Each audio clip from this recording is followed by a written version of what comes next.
Saya merupakan mahasiswa PGS di Universitas Muhammadiyah Surakarta.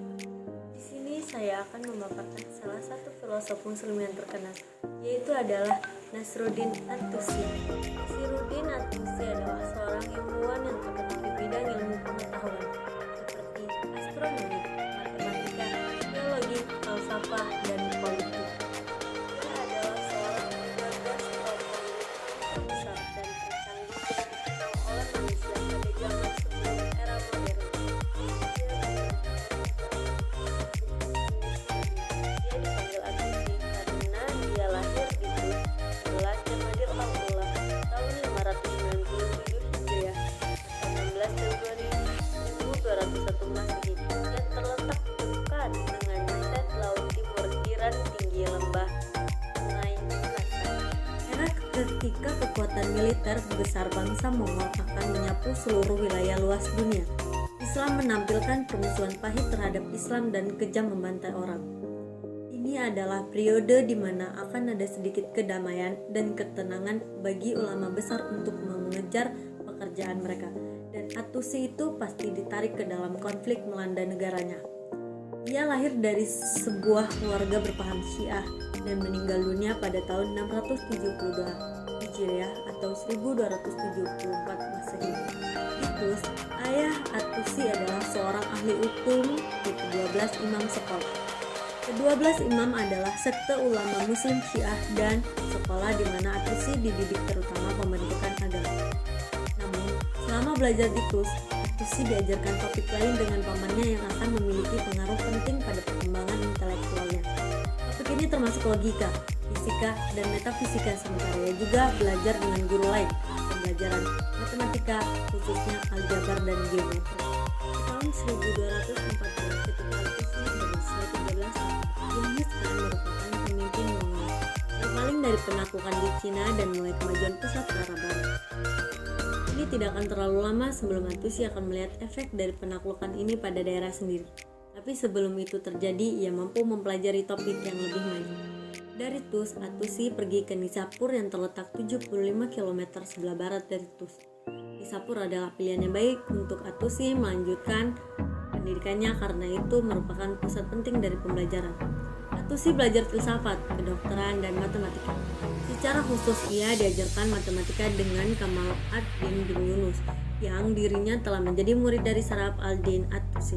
Sementara di Nishapur, At-Tusi mulai memperoleh reputasi sebagai seorang sarjana yang luar biasa dan menjadi terkenal di seluruh daerah.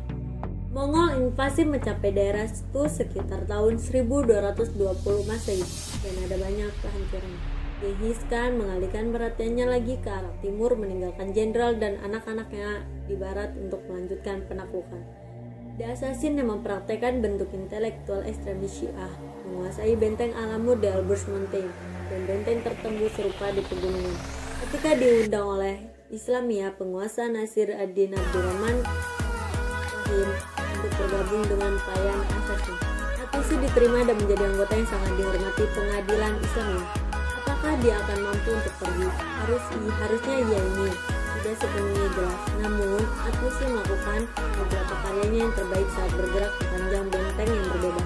Dan selama periode ini, ia menulis karya-karya yang penting pada logika, filsafat, matematika, dan astronomi. Yang pertama dari karya-karya ini, Akhlaqi Nasiri, ditulis pada tahun 1232 Masehi. Itu adalah bekerja pada etika yang At-Tusi didedikasikan untuk Islamiyah penguasa Nasir ad-Din Abdurrahman ar-Rahim. Pada tahun 1256 Masehi, At-Tusi berada di benteng Alamut ketika diserang oleh pasukan Mongol pimpinan Hulaku, cucu dari Genghis Khan, yang pada waktu itu ditetapkan pada memperluas kekuasaan Mongol di daerah Islam. Beberapa menyatakan bahwa At-Tusi mengkhianati pertahanan Alamut ke Mongol menyerang. Tentu saja pasukan Hulaku hancur. Begitu juga dengan Alamut, dan Hulaku sendiri menjadi dirinya sendiri tertarik pada ilmu pengetahuan.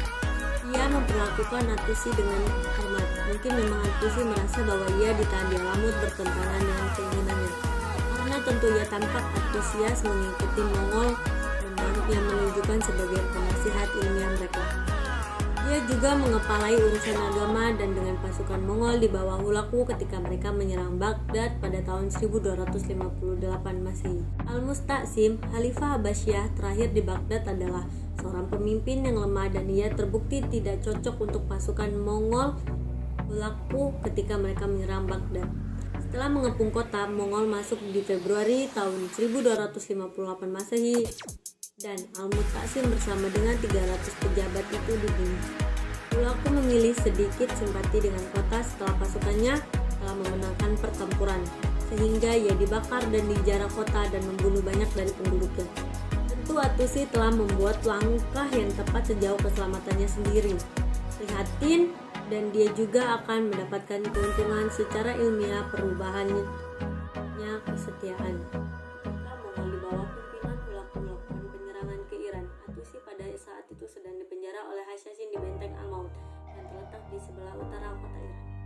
Ketika Hulaku berhasil menguasai benteng Al-Maut dan mendudukan negara Al-Hashashin pada tahun 654 Hijriah atau 1256 Masehi, Hulaku membebaskan Attusi dan sebagai imbalannya dia harus bekerja kepada Hulaku. Bahkan ketika dilakukan penyerangan terhadap Baghdad, dia ikut bersama Hulaku. Hubungan yang terjalin antara keduanya akhirnya membuat orang lain meragukan kepribadian Attusi. Orang-orang yang pro terhadap Attusi mengatakan bahwa pada saat itu dia tidak punya pilihan karena telah membebaskan dan menyelamatkan nyawanya, serta mengakui keilmuan dan martabatnya. Karena itu, Attusi tidak berkeinginan untuk memutuskan hubungan tersebut. Mereka juga mengatakan bahwa Attusi telah melakukan apa yang seharusnya ia lakukan demi menjaga dan memelihara peradaban Islam. Sekalipun dia tidak dapat menyelamatkan Baghdad dari keberingasan Hulaku pada tahun 656 Hijriah atau 1258 Masehi, namun Attusi telah berhasil meyakinkan Hulaku untuk memeluk agama Islam pada akhir hayatnya. Dengan demikian, dia telah berhasil mengislamkan musuh Islam yang paling jahat yang wafat sebagai seorang muslim. Sekalipun kita mengakui Attusi sebagai salah seorang ilmuwan Islam terbuka dalam bidang matematika dan astronomi, namun kita tidak bisa menerima pembelaan para pendukungnya karena hubungannya dengan Mongolia. Kita lebih berharap kiranya saat itu dia pergi meninggalkan Iran menuju Mesir, Maroko atau Andalusia, dan tidak tetap berteman dengan musuh umatnya yang telah meluluhlantakkan Baghdad dan negara lainnya hingga menjadi sungai yang dialiri oleh 1.800.000 orang yang telah dibantai oleh bala tentara Hulaku di jalan.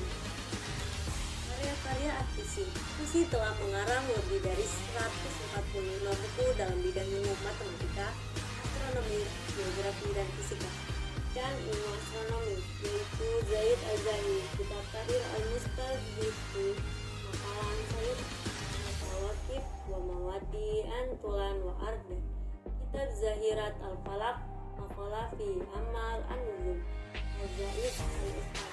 Ketiga, bidang fisika, yaitu Kitab Tahrir Al-Manazir fi Al-Bashariyah. Sekian pemaparan filosof muslim terkenal dari saya ucapkan terima kasih. Assalamualaikum warahmatullahi wabarakatuh.